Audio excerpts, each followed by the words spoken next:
Today, I will show you how easy it is to draw a loader and a ship.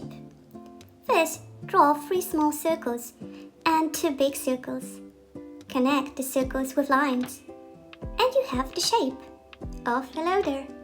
It's simple. Try a few times and you will definitely get it.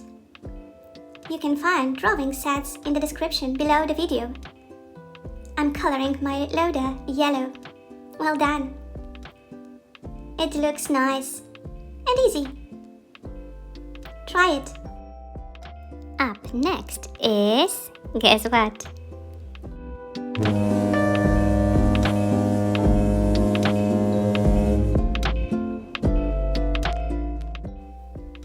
Now, let's draw a ship.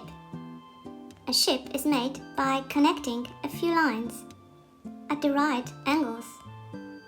It's an older style of ship, but it still looks beautiful. Try it yourself.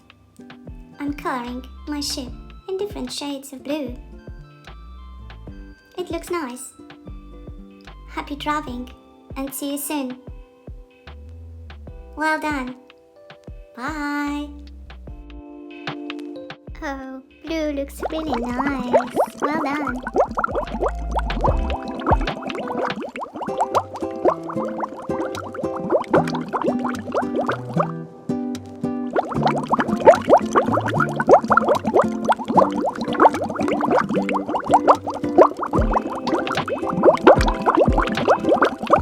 Check the description for great drawing materials.